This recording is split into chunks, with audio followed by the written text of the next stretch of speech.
ओ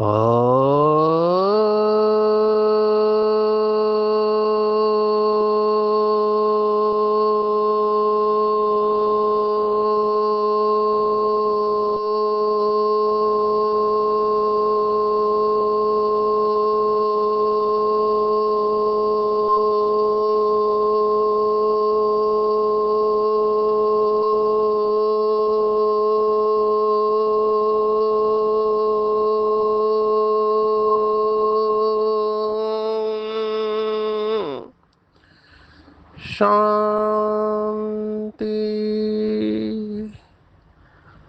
आज 18 मार्च 2025 भारत में मंगलवार है। Today is 18th March 2025 and it's Tuesday in Bharat. आज की मुरली का जादुई रहस्य स्वयं को प्रेरणा देने के लिए magical secrets of today's Murli for motivating the self. आज की मुरली बाबा फिर से राज बता रहे हैं। जैसे हम आगे बढ़ते हैं बुद्धि स्वच्छ होने लगती है, पवित्र होने लगती है। तो बाबा से बहुत अच्छी अच्छी प्रेरणाएं हमको प्राप्त होती है, विशेष अमृत वेले और सुबह के समय। वैसे दिन भर में भी बाबा से ये प्रेरणाएं हम अनुभव कर सकते हैं, लेकिन सुबह का समय सतो प्रधान होता है। किसी ने बहुत अच्छा कहा, हमारे आदरणीय रमेश भाई जी ने एक क्लास में कहा, अभी देखो चार्टर्ड अकाउंटेंट कैसे सोचते हैं। बाबा ने 4 युगों की बात की है, सतयुग, त्रेता, द्वापर और कलयुग। सतयुग त्रेता स्वर्ग, वैसे तो सतयुग को ही स्वर्ग कहते हैं, त्रेता को सेमी स्वर्ग कहेंगे, और द्वापर और कलयुग को नरक, उसमें घोर कलयुग। तो हमारे आदरणीय रमेश भाई जी ने कहा कि 1 महीने में ही ये चारों ही स्टेजेस जाती है। सैलरी के ऊपर जो काम करते हैं, तो जब सैलरी मिलती है तो 4 हफ्ता होते हैं, 4 सप्ताह होते हैं, 4 वीक्स इन अ मंथ। तो पहला हफ्ता जो होता है वो सतयुग होता है। दूसरे हफ्ते में पैसे थोड़े कम हो जाते हैं, लेकिन फिर भी बहुत अच्छा रहता है, तो वो त्रेता युग हो गया। तीसरे हफ्ते में युद्ध चालू होता है कि कहाँ पे खर्चा करना चाहिए, कहाँ पे नहीं करना चाहिए। चौथे हफ्ते में बहुत कम पैसा रहता है, तो कलयुग होता है। और संगम युग वो है कि सुबह आपके पास कुछ नहीं था और शाम को आपको सैलरी मिलने वाली है। ऐसे उन्होंने बताया। तो संगम युग की अगर हम बात कहें, हम अभी संगम युग पर है, तो हमारे पॉकेट्स फुल होने चाहिए। किसके पॉकेट्स फुल होंगे? तो बाबा ने आज कहा, जिसको ये रियलाइजेशन होगा कि संगम युग का हर पल बहुत वैल्यूएबल है, हर क्षण, हर सेकेंड, हर संकल्प बहुत वैल्यूएबल है, वो अपना भी मूल्य रखेगा, संगम युग के समय का भी मूल्य रखेगा। इनफैक्ट अंग्रेजी में कहते टाइम इज मनी, लेकिन वो यथार्थ रूप में कैसे है वो नहीं जानते हैं। इस समय के सबसे बड़े बिजनेसमैन, जो भी रिचेस्ट इन द वर्ल्ड है, उसका नंबर 1 पोजीशन भी बदलता रहता है। कभी अमेजोन के जेफ बेजोस रहते हैं, फिर कभी कोई और आ जाता है, इलॉन मस्क टेस्ला के, या मार्क जुकरबर्ग है जो व्हाट्सएप और फेसबुक के मालिक है, इनका पोजीशन बदलता रहता है। बिल गेट्स है, या भारत के ही को अंबानी और अडानी इस समय है। तो ये लोग बहुत कमाई करते हैं, ये सो रहे होते हैं तो भी इनकी कमाई चालू रहती है, तो इनके बहुत टाइम का वैल्यू रहता है। मैं अभी काकीनाडा गया था थोड़े समय पहले, तो वहाँ पे रिलायंस का एक प्लांट है जहाँ से वो समुंदर से नेचुरल गैस निकालते हैं।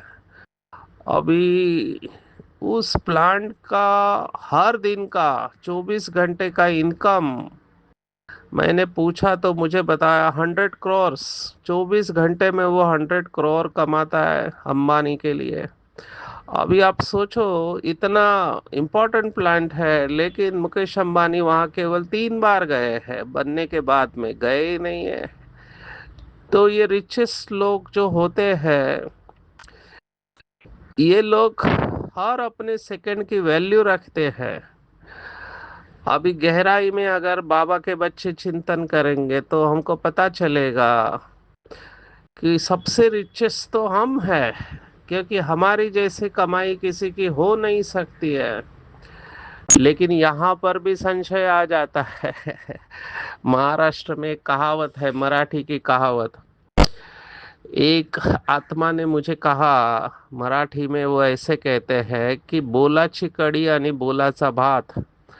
माना उनका कहना ये था कि बाबा केवल बोलते हैं बड़ी बड़ी बातें, प्रैक्टिकल में तो हम उसे अनुभव ही नहीं कर पाते हैं। सिर्फ दिमाग के स्तर पर है ये। ये अनुभव नहीं बना है। मैंने उनको पूछा कि आप ऐसे क्यों कह रहे हो, तो उन्होंने कहा, बाबा ने मुरली में कहा कि you are highest holiest and richest in the world. अभी ये बात सभी बच्चों के लिए लागू पड़ती ही नहीं है। वो कहता है कि केवल ये अष्टरत्न के लिए लागू पड़ते हैं, highest holiest and richest in the world. हम कैसे highest holiest and richest in the world है, क्योंकि अभी हमारी हालत ऐसी है कि घर चलाना मुश्किल है, इनकम का टेंशन रहता है, ईएमआई भरना पड़ता है, हफ्ता जाता है, घर का, कार का, पढ़ाई का। और हम कहते हैं हम रिचेस्ट इन द वर्ल्ड है, तो ये कैसे संभव है। इनफैक्ट हमारे आदरणीय रमेश भाई को मैं फिर से याद कर रहा हूँ। उन्होंने ये सुनाया कि उनके अंदर भी ऐसा विचार आया, जब बाबा पार्टियों से मिल रहे थे तो बाबा ने कहा, बच्चे तुम्हारे कदम में पदम है। तब रमेश भाई ने कुछ बोला नहीं, लेकिन उनके मन में ये थॉट आया कि बाबा थोड़ा ज्यादा ही बोलता है, क्योंकि कैलकुलेशन वाले हैं, तो उनका दिमाग तुरंत चला, इतना कैसे हो सकता है, क्योंकि पदम माना एक के ऊपर 15 जीरो। हमको उसकी गिनती भी नहीं पता है कि कितने होते हैं। हम करोड़ तक जानते हैं, अरब खरब तक जाते हैं, उसके आगे तो जाता नहीं है। करोड़ माना एक के ऊपर 7 जीरो, और 8 जीरो तो 10 करोड़ हो गए। 100 करोड़ माना 9 जीरो, अभी 15 जीरो है, आप सोचो। और वो भी एक कदम के अंदर। तो उनके मन में ये विचार आके गया, तब बाबा ने तुरंत उस विचार को पकड़ा, और बाबा ने कहा, कई बच्चों को बाप की बातों के ऊपर विश्वास नहीं होता है। तब उनको समझ में आ गया कि बाबा ने उस विचार को पकड़ा है। फिर बाबा ने कहा, बच्चे बताओ, संगम युग पर तुम्हारा असली पुरुषार्थ कितने समय तक चलता है। अभी संगम युग की आयु 100 साल है, लेकिन पूरा 100 साल कोई पुराने शरीर में रहना मुश्किल है। केवल हमारी अभी जो परम आदरणीय दादी रतन मोहिनी है, वो 100 इयर्स क्रॉस कर चुकी है, और 1936 से अभी तक है। मेरे ख्याल से ये आत्मा लॉन्गेस्ट संगम युग का आनंद लेने वाली आत्मा कही जाएगी। 1936 से अभी 2025 हो गया, तो आप सोचो, 89 इयर्स ये आत्मा परमात्मा के साथ है। वंडरफुल पार्ट है इस आत्मा का। दिल से दुआएं निकलती है कि बाबा इनको, वैसे तो हमको बोलने की जरूरत नहीं है, इस आत्मा ने इतनी कमाई की हुई है कि वो कमाई के ऊपर अभी उनका जीवन चल रहा है, लेकिन हमारी दिल से दुआएं निकलती इस आत्मा के प्रति। तो बाबा ने कहा एवरेज बीके लाइफ कितने साल का होता है?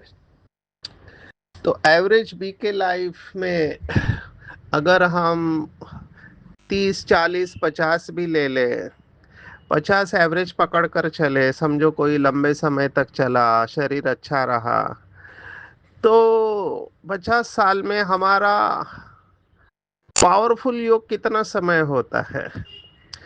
तो वो अमृत वेला या नुमा शाम के समय हमको चांस होता है बीज रूप अवस्था में जाने का। दिन भर यह अवस्था रखना बहुत मुश्किल है। तो हमारा अगर रियल पुरुषार्थ देखे तो बहुत थोड़े समय का होता है जिसमें हम बीज रूप अवस्था में रहते हैं। बाबा ने तो एक मुरली में कहा, कई बच्चे चार्ट में लिखते हैं कि मैं बाबा के निरंतर याद में रहता हूँ। बाबा ने कहा अगर ऐसी अवस्था है तो आप तुरंत कर्मातीत बन जाएंगे, आपको शरीर छोड़ना पड़ेगा। ऐसी अवस्था है नहीं इसका मतलब। तो हमारा पुरुषार्थ, रियल पुरुषार्थ अगर देखा जाए बीके लाइफ में बहुत कम होता है, लेकिन प्राप्ति कितनी जबरदस्त है, पूरे कल्प में हीरो एक्टर बन जाते हैं। ऐसी दुनिया के मालिक बनते हैं जहां अटल अखंड राज्य है, जहां धरती पानी और आकाश जिसके ऊपर कोई झगड़ा नहीं है, सभी के हम मालिक होंगे। एक हिंदी का गीत था कि एक बाग नहीं, एक खेत नहीं, हम सारी दुनिया मांगेंगे। तो सारी दुनिया के हम मालिक बन जाते हैं। ऐसा कोई भी धर्म की आत्मा नहीं होती है। तो प्राप्ति कितनी जबरदस्त है, पुरुषार्थ कितना थोड़ा है। इस हिसाब से कदम में पदम ही कहेंगे। तो बाबा की बातों को बहुत गहराई से मनन करना चाहिए। फिर हाईएस्ट है, हमारे जैसा रिचेस्ट कोई नहीं है। अब ये कैसे पता चले? तो एक दिन हमारे मुंह से आ गया कि हम सोच रहे थे कि इस समय सबसे पावरफुल इंसान कौन है। तो इस समय सबसे पावरफुल देखा जाए लौकिक के दृष्टिकोण से तो अमेरिका है, क्योंकि अमेरिका के पास बहुत कुछ है, वो स्वर्ग ही समझता है खुद को। तो अमेरिका पावरफुल है पूरे वर्ल्ड में, और अमेरिका की पूरी पावर किसके हाथ में है? तो अमेरिका के प्रेसिडेंट के हाथ में है। वो उसका एक डिसीजन पूरी दुनिया को बदल सकता है। और अभी का प्रेसिडेंट तो उसका विचित्र पार्ट है, डोनाल्ड ट्रम्प। क्या क्या कर रहा है वो आत्मा, मैं उसमें नहीं जाऊंगा, लेकिन वो इस समय सबसे पावरफुल है। अभी उसके ऊपर मुझे बहुत रहम आता है, क्योंकि इतना पावरफुल होने के बाद भी बेचारा शिव बाबा को नहीं जानता है, तो अपने पिता को नहीं जानता है। तो पूरी पावर होने के बाद भी, और हमारे बाबा के घर में एक अनपढ़ माता है, गांव में रहती है, भाई बहन माता या बच्चा वो दिल से कहता है कि मेरा बाबा, हमने शिव बाबा को पहचान लिया। अभी हाईएस्ट कौन हुआ है? तो हाईएस्ट वो गांव में रहने वाली माता, भाई या बच्चा या बहन हो गए जिन्होंने बाबा को पहचान लिया। अभी इस तरह से अगर हम चिंतन करेंगे तो हमको नशा चढ़ेगा। तो बाबा की पॉइंट को गहराई में जाके महसूस करना चाहिए, नहीं तो नशा नहीं चढ़ेगा। अभी नशा ये बुद्धि की बात है। जब सचमुच में नशा चढ़ता है, जिसको बाबा ने मौलाई मस्ती या कापारी खुशी या गॉडली इंटॉक्सिकेशन ऐसे अलग अलग शब्द इस्तेमाल किए हैं, तो वो नशा ये अनुभव की बात है। कितने सारे बाबा के बच्चे मैं देखता हूँ सेंटर पर, उनके पास कुछ नहीं है, साधारण है, लेकिन बहुत नशे में रहते हैं। मधुबन में भी हमने देखा है और बाबा के सेंटर्स पर भी देखा है, बहुत नशे में रहते हैं चलते फिरते। अगर देखा जाए तो बहुत साधारण है, उनके पास गाड़ी बंगला कुछ नहीं है, लेकिन परमात्मा की प्राप्ति का नशा वो अनुभव करते हैं चलते फिरते।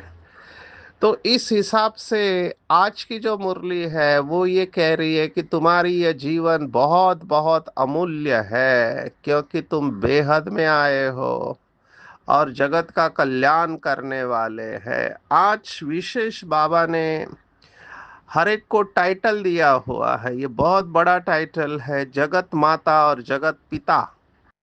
वैसे तो ये मम्मा और बाबा के लिए टाइटल है कि ब्रह्मा और सरस्वती जगत पिता और जगत माता है, लेकिन बाबा ने आज स्पष्ट कहा तुम हर एक जगत पिता और जगत माता हो।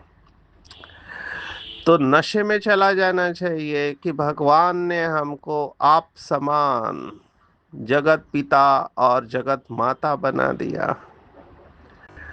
तो जिसको अपने जीवन का वैल्यू रहेगा, अपने समय और संकल्प का वैल्यू रहेगा, उतना वो आगे जा सकता है। अभी लौकिक में ये उदाहरण देते हैं, बाबा ने भी कहा था कि हीरे को कहाँ रखा जाएगा। तो हीरा जो कीमती होता है उसको रखने वाला जो डिब्बी होती है वो भी सोने की होती है, क्योंकि हीरा ही कीमती है। और उसको सेफ्टी लॉकर में रखते हैं, ये उसका मूल्य है। अभी कितने सारे हीरे, कोहिनूर हीरे का तो बहुत नाम हो गया। बाबा ने कितने मुरलियों में कहा कि बहुत लोग भारत में किस लिए आए, तो भारत को लूटने के लिए आए। और बहुत सारे हीरे भारत से लेके गए हैं, ब्रिटिशर्स लेके गए, मुगल्स लेके गए, और सभी लोग लूटने को आए। स्पेनिश भी आए तो पोर्चुगीज भी आए, क्योंकि उनको पता है कि भारत के पास अखुट खजाना था। अभी भी भले ये लास्ट जन्म है, लेकिन भारत में इतना सोना है छिपा के रखते हैं, दिखाते नहीं है। ये एक मंदिर का जो निकला खजाना, एक मंदिर, केवल पद्मनाभ मंदिर, उसकी भी विचित्र कहानी है। मुझे भी बहुत वंडर लगा। हम 2009 में कैंपेन था मेरा भारत स्वस्थ भारत, तो ड्रामा प्लान अनुसार देखो बाबा ने साउथ में भेजा था, केरला में उसका उद्घाटन हुआ, तिरुवनंतपुरम, केरल के राजा आए थे। वो भी विचित्र बात ही है, हमने सोचा राजा माना बड़ी पोस्ट होगी, उसका ड्रेस पहराव अलग होगा, और वो राजा जो आया केरल का, वो सिंपल एक हम लुंगी बोलते हैं धोती की तरह होती है, और शर्ट पहन के आ गया स्टेज पे। तो मुझे बड़ा आश्चर्य लगा कि राजा भी ऐसे रहता है, इतना सिंपल। तो वहां पे पद्मनाभ मंदिर में जाना हुआ। उस समय तो खजाना निकला नहीं था, लेकिन हम तो वीआईपी थे क्योंकि कैंपेन था। तो कैंपेन को लीड कर रहे थे, तो हमको लेके जा रहे थे। तो मैंने देखा कि कुछ दरवाजे लेफ्ट साइड में चलते समय सभी बंद है। तो मैं सोच रहा था इतना बड़ा मंदिर है, ये दरवाजे क्यों बंद रखे, क्या इनके अंदर खजाना छुपा हुआ है जो इसको लॉक करके रखा, ऐसे मेरे मुख से निकल गया। और फिर हमने पद्मनाभ का दर्शन किया, बहुत सुंदर है मूर्ति वो। और बाद में जब कुछ साल के बाद पता चला कि उसमें सचमुच में खजाना था, और इतना वहां पे सोना वगैरह निकला है, हीरे, कि पूरे भारत की अर्थव्यवस्था को चला सकते हो। अभी ये एक मंदिर की बात है, वो भी कलयुग के अंत में, आप सोचो।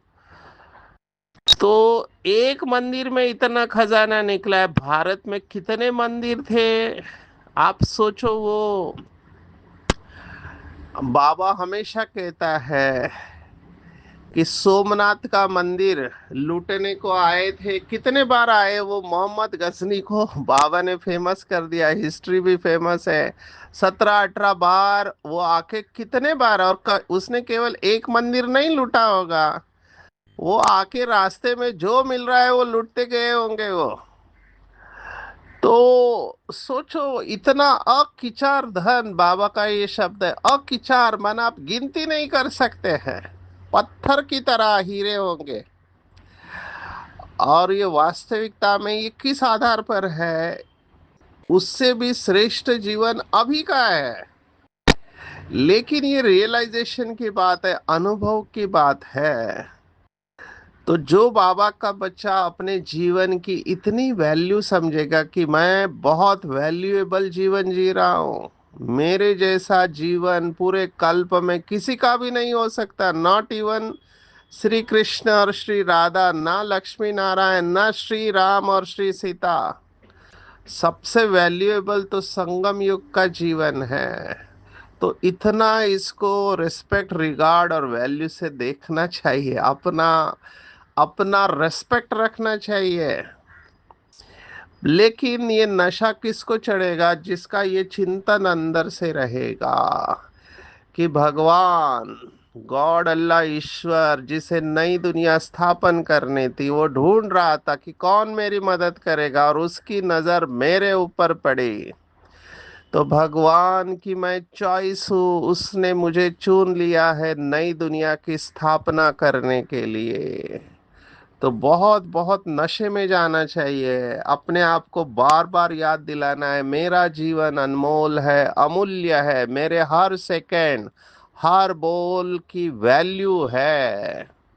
तो इस वैल्यू को समझते हुए श्रेष्ठ पुरुषार्थ करना है। दूसरा, बाबा ने कहा कंटिन्यूअसली बाबा के सभी मुरलियों में पुरुषार्थ की बात आ रही है। पहले कहा सबसे श्रेष्ठ पुरुषार्थ, फिर कहा सरल पुरुषार्थ, आज कहा बाप का वर्षा का अधिकार किस पुरुषार्थ से प्राप्त होता है। तो बहुत ऊंची अवस्था है। बाबा ने कहा सदा भाई भाई की दृष्टि रहे, स्त्री और पुरुष का जो भान है वह निकल जाए, और तभी बाप के वर्षे का अधिकार मिल सकता है। लेकिन फिर बाबा ने ये भी कहा है कि स्त्री पुरुष का भान व दृष्टि निकलना बड़ा मुश्किल है। बाबा एक्सेप्ट कर रहा है कि ये मुश्किल है।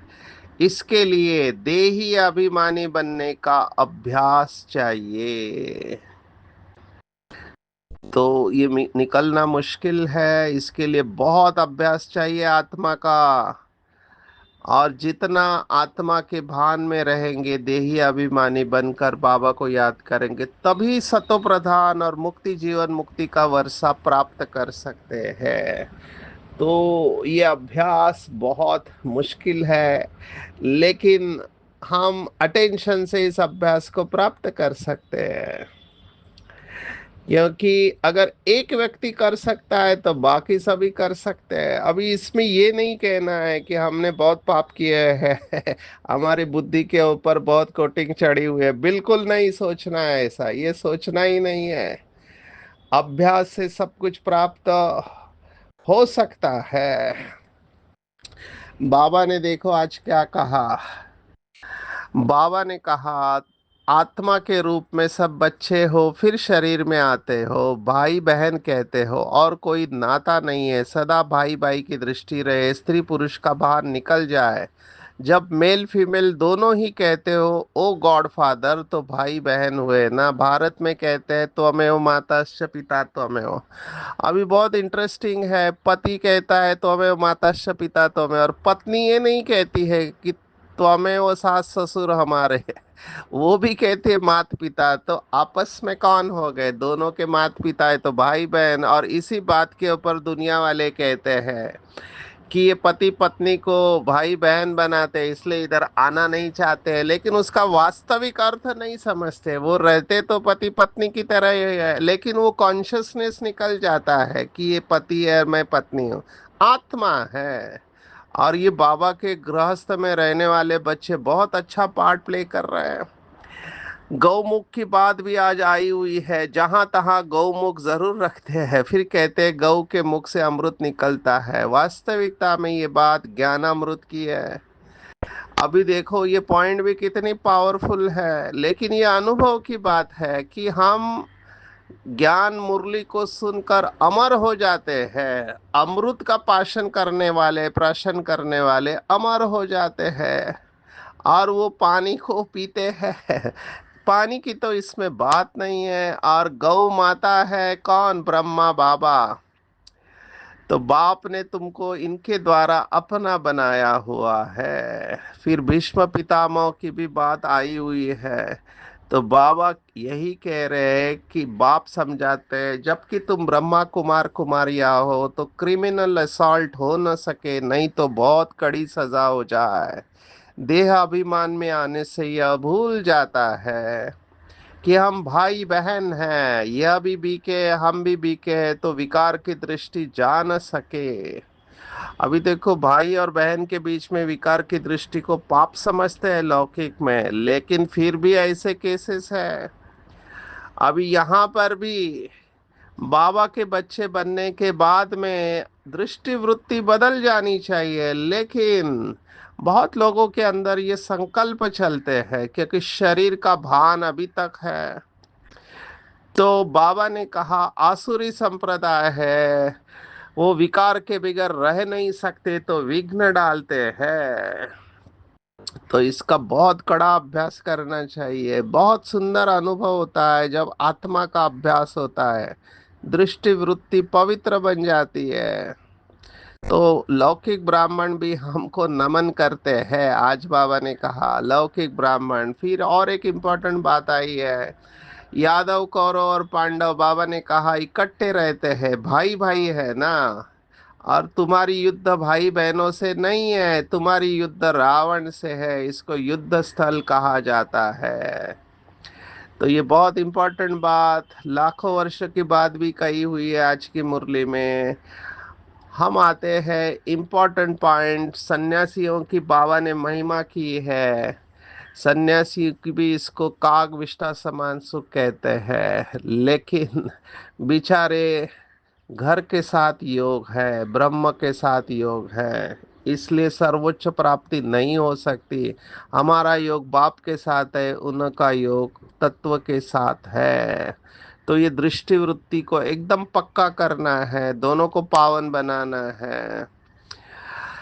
विशेष अभिमान के ऊपर आज का स्लोगन भी है, सूक्ष्म अभिमान के संबंध से न्यारा होना है। फरिश्ता बनने में सबसे बड़ा विघ्न जो है ये सूक्ष्म अभिमान है, सटल ईगो। मुझे याद आ रहा है हमारे परम आदरणीय दादी जानकी जी को भी पूछा, जब उन्होंने डेल्टा स्टेज दिखाई, उनका ईईजी के ऊपर चेकिंग हुआ, ब्रेन को वायर लगाई गई और उन्होंने सभी सभी एक्सपेरिमेंट्स में डेल्टा स्टेज, उनकी आंखें खुली आंखें बंद, कैलकुलेशन, उनका टेम्पोरल लोब स्टिमुलेट किया गया, माना एक ब्रेन का हिस्सा है जिसको उत्तेजित किया गया, जिससे गुस्सा आने के चांसेस होते हैं। दादी ने सभी स्टेजेस में डेल्टा स्टेज दिखाई तो साइंटिस्ट को बड़ा आश्चर्य लगा। उनको पहले लगा मशीन खराब है, फिर बाद में कंट्रोल सब्जेक्ट दूसरे लोगों को बिठाए तो मशीन बराबर काम कर रही थी। फिर उन्होंने दादी को अवार्ड दिया, one of the most stable mind in the world, जिनको डेल्टा वुमन कहते। दादी जी को पूछा ऐसा क्या पुरुषार्थ किया, तो दादी जी ने यही बात कही जो आज का स्लोगन है, सूक्ष्म अभिमान, सटल ईगो को जीतना बहुत बड़ा पुरुषार्थ है। पता ही नहीं चलता, जैसे मेरे अंदर अभिमान है, मुझे नहीं पता, दूसरों को पता चलेगा कि इसके अंदर अभिमान है। तो सूक्ष्म अभिमान से भी न्यारा हो जाना है, कभी स्वयं को सिद्ध नहीं करना है। ये सत्यता और सभ्यता की पॉइंट बहुत पावरफुल है। संपूर्ण पवित्रता ही सत्यता है। कई लोग सच बोलने को सत्यता समझते हैं, नहीं। आप सच बोल रहे हैं लेकिन बाकी के विकार भी आपके अंदर है, तो भी आपको सत्यता नहीं कहेंगे। बाबा ने कहा सिर्फ काम विकार अपवित्रता नहीं है, वो तो राजा है, लेकिन साथ में क्रोध है, लोभ है, मोह है, अहंकार है, ईर्ष्या है, आलस्य है, द्वेष, घृणा, तिरस्कार, ये सब अपवित्रता है। तो सत्यता को बहुत गहराई से समझना है, नाम निशान नहीं होना चाहिए। महान आत्मा माना अपवित्रता का नाम निशान नहीं, तभी परमात्मा को प्रत्यक्ष करेंगे। इसके लिए ज्ञान की गहराई में जाना। ज्ञान सुनना सुनाना बहुत इजी है, मुरली सुनना और सुनाना, लेकिन अनुभवी मूर्त सागर के तले में जाके औरों को अनुभवी बनाना, सदा खुद भी निर्विघ्न रहना और दूसरों को भी बनाना, ये टफ है। इसलिए कहते हैं अनुभवी कभी धोखा नहीं खाते, क्योंकि उनको पता है माया वार करेगी, लेकिन जितने अनुभवी होंगे उतना आगे बढ़ेंगे और शुद्ध संकल्पों का स्टॉक जमा रहेगा, विजय निश्चित होगी।